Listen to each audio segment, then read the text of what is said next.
Hello everyone, so this is Harry here. We're going to do something a little bit different today. We're going to talk about, normally we talk about like things that are like nerdy, things that are like movies, video games, comic books, that kind of stuff. But we're going to talk about something that became very popular recently that no one really knows anything about. It is a series on Hulu, and you probably heard of it, Shogun by James Clavell. See, Shogun is part of a series that James Clavell made about the company Jardine Matheson, and it follows three themes, but they're all connected. The first theme is Shogun, which is the first book in the series, and that is about how the Portuguese were introduced to Japan. Okay? The second book, which would be Taipan, is about how the Jardine family, the Jardine Matheson, came to power, like how they went about and became who they are. And then of course after that we got Gaijin, you have King Rat, you have Noble House, and you have Whirlwind. So the themes that they follow is that the first one is about the Portuguese being introduced to Japan. The second one is called King Rat. That one is a semi-autobiographical experience of what happened to James Clavell when he was in World War II. And then the other books are part of the Jardine Matheson family, in a sense, because it's about the Keswick family, but they're renamed. So it's mostly historical, somewhat fictional, is what it is. And it's about economics. Like, all these books are about economics. It's about trading. It's about business. It's about stocks. It's a great series. Really good series. And the reason why I'm talking about it is because no one talks about it, which is stuff that I like to do. I like to bring up things that no one likes to talk about.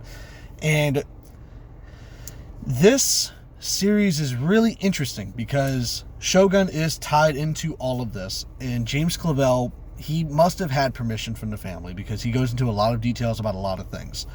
And the Jardine Matheson Company is a mega investment corporation. It is like Berkshire Hathaway. It's like Tencent. It's like BlackRock. It's one of those companies. They own real estate. They own supermarkets. They own airplane manufacturing. All of it. Like they're a massive company. And this is what we're going to bring up. So Shogun's tied into that, right? So the only two in the series that were ever really popular was Shogun and three. Shogun, Taipan, and Noble House. Okay? So Shogun is the Japanese side of it, because believe it or not, the Shogun we have now is a remake of the Shogun show from the 80s, which is actually on the back of this book. Now, it's not good because it's just bad cinematography and all of that, but it's definitely an 80s movie, like 100%. So if you ever want to look it up and compare the differences. See if you like it or not. Maybe you will, maybe you won't.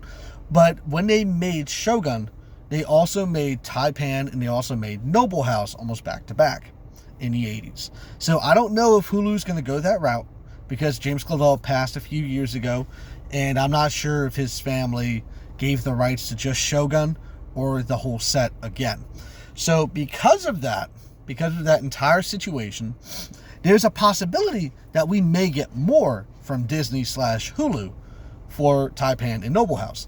So Noble House, well, Taipan is about the start of the Jardine Matheson Company, and they literally go from being pirates/opium traders to a legitimate business, and they end up making a crazy deal for a lot of land that they started building on in a British colony called Hong Kong. Yeah, the Keswick family owned almost all the real estate in Hong Kong, and that's how they made their fortune, is divvying up that real estate and piecing it out. Now, Noble House is about the economic situation that happened to them in the 60s, where a rival company who they've been rivaling with since the 1700s almost bought out their company doing dirty trading. It's actually, it's hysterical because a lot of the drama that happened with Assassin's Creed Shadows that people were claiming was happening didn't happen. And that was what happened in the Noble House book.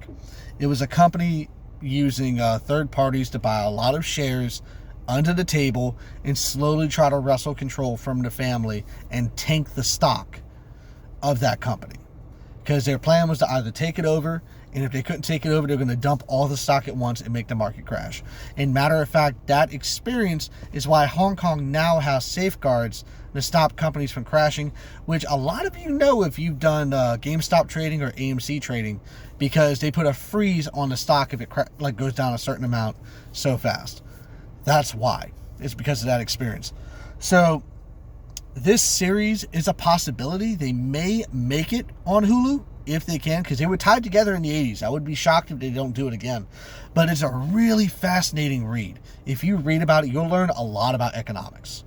A lot about economics. You'll learn how to run a business, because James Clavell was very detailed. He was a very good writer.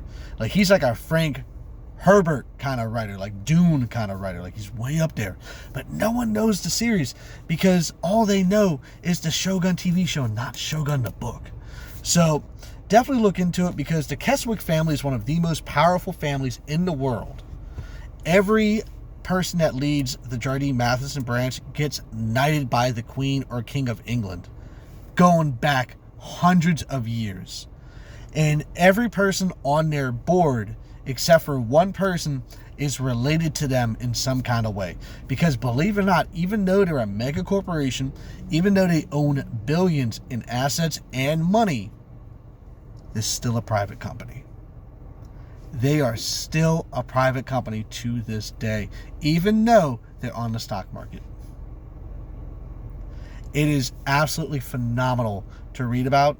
And if you look into it in any way or form, I would always recommend it. Read them in order. Start with Shogun, which is the nice introduction to everything. Get used to his writing.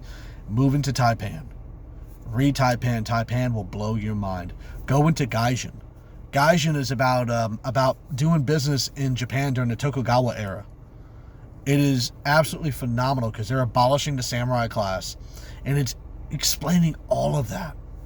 It explains why the Keswick family is not called Jardine anymore. It goes into those details. So Gaijin explains that. And then after Gaijin, of course, you got King Rat. King Rat is very depressing. It's what happened to James Clavell in real life, and you'll get a vague understanding of who he is as a person. And then after you do King Rat, go into Noble House. You will learn so much about the stock market in Noble House, and you'll be like an investment king when you're done with that, because Noble House is a phenomenal book. And then go into Whirlwind. Whirlwind is about the fall of the fall of the system in Iran. It's about literally when democracy left and is like the Islamic Revolution came in. It's about why the country fell. It's about the companies that ran out of the country, how fast they had to get out of the country, what they had to do, all of that. All of it. It is a phenomenal book. I cannot recommend it enough. And it's all because of this. This was the beginning of all of that craziness. And look how big this book is. You know that show did not cover all of this. This is literally 1,200 pages. 1,200 pages of book that was somehow done in like less than 10 episodes. So definitely read the book. I'm a massive James Clavell fan. I'm a massive Money fan.